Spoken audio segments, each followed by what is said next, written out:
Braći i sestre, ono što znamo o paklu, što smo saznali o paklu, danas to znamo od Isusa i zanimljivo je da je Isus više govorio o paklu nego o raju. Ali Isus nikoga nije prijetio paklom, nego je govorio da je to mogućnost čovjeka da promaši život, da ode u propast, da ode u pakao.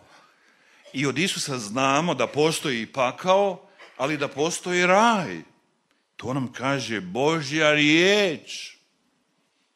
A što je rekao Isus tamo jedanput? Nebo i zemlja će proći, ali moje riječi neće proći nikada. Nikada. Nikada.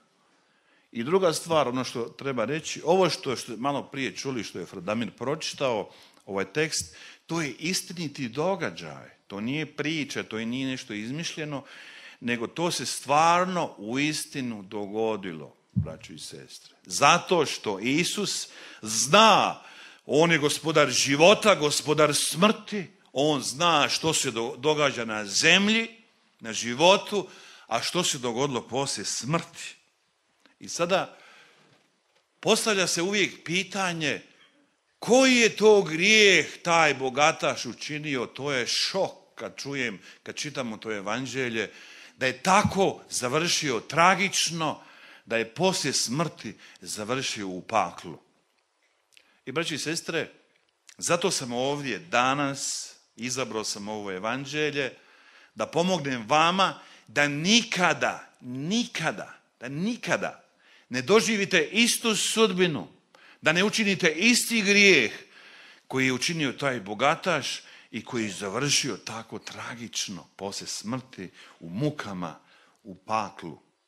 Ali moram odmah kazati ovo. Bogataš nije otišao poslije smrti u pakao zato što je bio bogat. Lazar nije otišao u raj zato što je bio siromašan. Jer Bog voli i bogate, Bog voli i siromašne. U Bibliji je siromaštvo znak prokletstva, a ne znak blagoslova. I sad vidimo, dakle, on je bio bogat, imao je veliku palaču i veli se ovdje da je taj bogataš, da je on nosio uvijek najbolja odijela u tanani, grimizi, oblačio se u svilu i u kadifu, možda imao je 100 odijela u svome ormaru, 100 cipela, ne znam, haljina, jako puno toga je imao, mijenjao, ali to nije grijeh sigurno koji ga je bacio u pakao. Jer svi se mi volimo odijevati, ja vjerujem da svatko od vas ima u ormaru toliko odijela koje nikad ne oblači, pola bi trebao odmah ga se riješiti. Znači, nije to grijeh koji ga je bacio u pakao poslije smrti što se odijevao u skupocjena odijela. Zatim, ovdje se govori kako je taj bogataš svaki dan se hranio, jeo i pio, gostio se najboljim jelima. Jer, braći i sestri, je li to grijeh koji ga je bacio u pakao? Što mislite? Nije. Slažem se s vama. Bogu hvala za hranu. I evo, zato svi koji ste ovdje imajte u svojim kućama, u svojim kuhinjama, imajte svega, hrane, ića i pića, imajte pune frižidere, hladnjake u Isusovim. Aleluja. Idemo dalje. Kaže, Isus dalje govori. Dakle, ispred njegove palače, njegove kuće, toga bogataša, bio je Lazar, siromašni Lazar, koji je bio bolestan, bio je gladan, bio je jadan, siromašan. I on se htio nasjetiti onoga što je padalo sa njegova stola, ali mu nije davao taj bogataš. Kažu da su psi dolazili i lizali mu čireve. Nije dolazila medicinska sestra i previjala ga, ne. I mnogi misle da je to glavni grijeh zapravo toga bogataša što on nije dijelio. Nije dijelio, nije vidio siromaha. Nije, braćo i sestre. Imate i danas naših kršćana koji su škrti jako prema Bogu, ne daju Bogu, a ne dati Bogu, to je opasno. I uopće ne primjećuju siromahe, ne zanima ih siromah. Međutim, evo, ispovjedaju se, obavljaju sakramente, spase svoju dušu, opet ne propadnu. Ima oni koji danas kršćana, koji su se spasli, a koji nisu dijelili, možda kao što su bili ovaj bogataš. Dakle, to nije glavni grijeh koji ga je bacio u pakao. I sad da vidimo, za par minuta ćete saznati koji je to grijeh koji je taj čovjek počinio da je završio tako tragično. I što se dalje dogodilo, kaže Isus. Umrije Lazar i umrije bogataš iznenada. Lazar je umro ispred palače, a bogataš je umro u svojoj palači. Ispred palače Lazar je zatvorio svoje oči, a bogataš je umro, zatvorio je svoje oči u palači, iznenada je umro od srčanog udara, vjerojatno od moždanog udara, ne znamo, ali nije razmišljao o svojoj smrti. Mislio je dugo živjeti, kao što ima i danas. I što se dalje dogodilo? Bog je poslao četu anđela, pazite, četu anđela, i odnijeli su Lazarovu dušu u raj, u Božje kraljevstvo, u Abrahamovo krilo. Ali Bog nije poslao anđele po dušu ovoga bogataša. On je bio uredno pokopan. I braći i sestre, dakle, bogataš je zatvorio svoje oči u palači i kaže Isus, istog časa ih je otvorio u paklu. I kad je otvorio svoje oči u paklu, bio je jako iznenađen, podignuo je svoj pogled, vidio je raj, vidio je ljepotu raja, puno vode, vidio je praoca Abrahama jer je bio Židov i vidio je Lazara koji je bio pred njegovim vratima, koga nije primjećivao, sada ga je primijetio kako on sjedi u krilu oca Abrahama i u velikoj muci, u plamenu, on je zavapio, braći i sestre, tada počinje razgovor između bogataša koji je u paklu, između Abrahama koji je u raju. On je viknuo plačući, oče Abrahame, pošalji Lazara da namoči vršak svoga prsta u vodu, jer ovdje u paklu nema vode, nema ni kapi vode. Neka dođe k meni, neka mi rasladi jezik, jer se strašno mučim u ovom plamenu. A kaže mu Abraham, sinko, između nas, između raja i pakla, između nas i vas, nema mosta, nema puta, provalija je. Tako da oni koji bi htjeli doći odavde k nama ne mogu i odavde k vama ne mogu. Prijelaza nema puta. A sjećate se što je Isus rekao? Ja sam put, istina i život. I volim kad Isus kaže, vrlo je uzak put i strm, vrata su uska koja vode u život. I sad se vraćamo dalje. Kad je vidio bogataš da nema pomoći iz raja, da nema nade za njega, onda je opet zavapio za druge. Oče Abrahame, ja imam na zemlji oca, imam 5 braće. Oni su učinili grijeh sličan mojemu grijehu.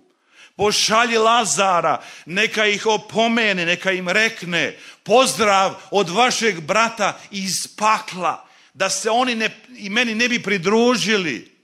A kaže mu Abraham, sinko, sjeti se kako si živio ti zapravo i tamo tvoja braća imaju svećenike, imaju biskupe, imaju propovjednike Božje riječi. Njih neka slušaju. Ne treba Lazar ići. A onda je rekao bogataš, o ne, oče Abrahame, nego ako netko dođe, ustane od mrtvih, obratit će se. Kaže mu Abraham, neće se obratiti ako ne budu slušali ni Mojsija, ni svećenike, ni biskupe, ni propovjednike Božje riječi. Neće se obratiti da netko ustane od mrtvih. A to je točno. Nedavno u Indiji u jednom gradu se ukazala Gospa i mnogi su vidjeli Gospu. I gradonačelnik koji je bio budist, on je isto vidio Gospu, svjedočio je to na televiziji, ali on i dalje ostao budist. On se nije obratio. Dakle, ne mora značiti kad bi se Gospa ukazala u Sarajevu da bi se svi Sarajlije obratili. Obratiti se nije lako.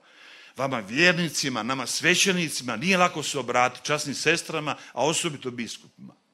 Jedino nas Duh Sveti može obratiti. I braći i sestre, sada dolazimo do ključnoga. Duh Sveti mi je otkrio koji je grijeh taj čovjek počinio, bogataš, da je tako završio tragično u paklu. A na jednom mjestu kaže, dakle, neka ih opomene Lazar da ne bi došli i oni u ovo mjesto muka. Pazi, pakao nije stanje, pakao je mjesto. Pakao i raj uvijek se pišu velikim slovom, jer to su mjesta, kao što je Brestovsko mjesto, ne znam, neki drugi grad, u Bibliji piše malim, to je greška. Dakle, ovo je mjesto, to je mjesto muka. Kaže Gospod u Fatimi, braći i sestre, da duše nakon smrti, poput pahuljica, odlaze u pakao. I sada smo došli ovdje do ključnoga zapravo grijeha koji je taj čovjek počinio, a to glasi ovako. Braći i sestre, dok je bio u paklu, bogataš je rekao, ne oče Abrahame. Rekao je ne Abrahamu. A dok je živio na zemlji, on je kazao ne Isusu Kristu. A kazati ne Isusu Kristu, to znači kazati ne spasitelju, ne spasenju. Aleluja. Braći i sestre, pazite sada, nije najveći grijeh, da, veliki je grijeh pobačaj, ubiti čovjeka, sagriješiti bludno, ne znam, prevariti ljudi i tako dalje. To su teški grijesi. Ali Isus je umro za naše grijehe. On će sve oprostiti. Grijeh nije problem. Međutim, kazati ne Isusu Kristu na zemlji, oproštenja nema. Pa tko će te spasiti? Nećete spasiti Buda, ni Muhamed, ni Jehovni svjedoci, ni tvoj otac, ni svećenik, ni tvoja majka, jer nitko od njih nije umro za tebe. Isus Krist je umro za tebe. Zato vas pozivam danas da kažete da Isusu Kristu. Isus je kazao da za nas, kad je umro, kad je uskrsnuo, kad je prolio svoju krv. I on danas kaže nama da. Blažena djevica Marija je rekla da Bogu. Zato smo mi danas na redu da kažemo da Isuse Kriste. Recite da Isuse Kriste. Predajem ti se Isuse Kriste. Darujem ti svoj život. Predajem ti svoje srce. Prihvaćam te kao svoga spasitelja. Kao svoga gospodina. Haleluja. Braći i sestre, ja sam prije puno godina svoj život predao Isusu Kristu. Kazao sam da Isusu, dao sam mu svoje srce. A Isus je rekao jedanput tamo jednoj djevojci mladoj ovako, kćeri moja, ako mi dadneš svoje srce, ja ću zauvijek živjeti u tvome srcu. Haleluja. Znači, kazati da Isusu Kristu, to je onda odluka za život, ne za smrt, za blagoslov, ne za prokletstvo, za raj, a ne za pakao. Haleluja. Sad, braći i sestre, pitanje se postavlja, zašto taj bogataš, dakle, zašto on nije u paklu zazivao Isusovo ime, nego zazivao je oca Abrahama? Znate zašto? Zato što ime Isusovo ne pomaže u paklu, ono pomaže na zemlji.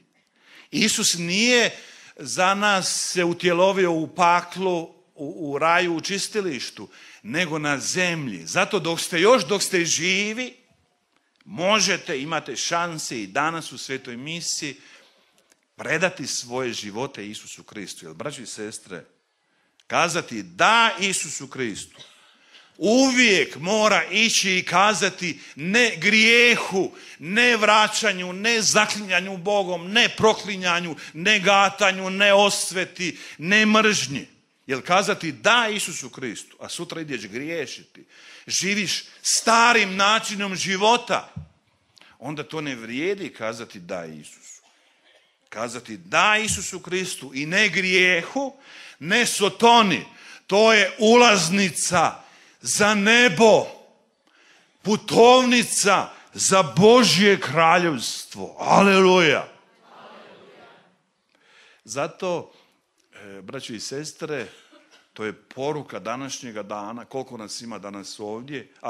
Vi ste stvarno, ako biste danas predali svoje živote Isusu, otvorili Isusu svoje srce, koji kuca. Kaže Isus, evo stojim na vratima i kucam. Tko posluša moj glas, otvori mi vrata. Ja ću ući k njemu i večerat ću s njime. I on će večerati sa mnom. Kazati da Isusu Kristu znači otvoriti mu vrata svoga srca. Brate i sestro, ako ti otvoriš vrata svoga srca Isusu Kristu, danas, ovdje i sada, kad umreš, Isus će tebi otvoriti vrata raja. Aleluja. Znači, braći i sestre, postoji pakao. Isus je došao da nas spasi od pakla, da nas spasi od đavla.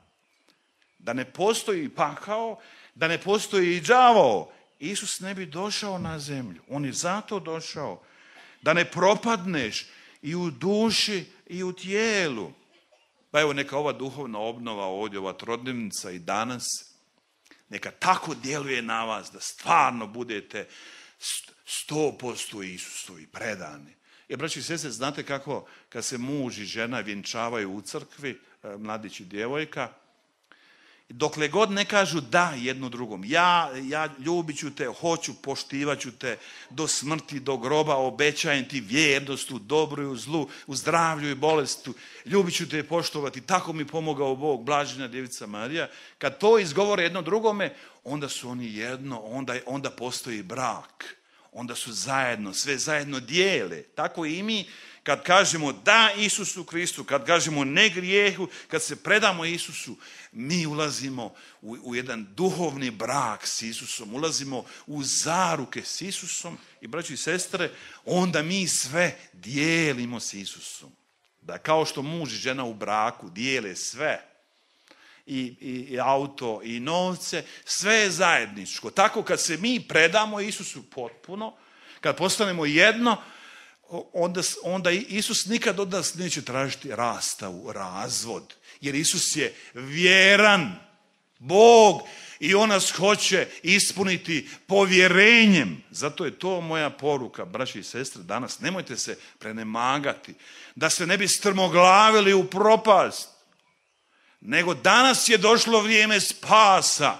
Ako ti danas predaš svoj život Isusu koji dolazi u tvojoj riječi, u Euharistiji, i ako se odlučiš kazati ne grijehu, ne zlu, ne sotoni, ti ćeš već danas biti spašen i doći ćeš u nebo, u Božje kraljevstvo. To je ključ koji otvara vrata raja. Pa vjerujem, evo, da i mi svećenici i časne sestre, zajedno s vama koji niste možda, koji ste danas odlučili, rekli da Isusu Kristu, predali svoje živote Isusu. Ako ste to iskreno učinili, braći i sestre, onda ćete, više će ljudi iz Brestovskog sa ove duhovne obnove, više će doći, 1000 ljudi više u raju, a manje u paklu.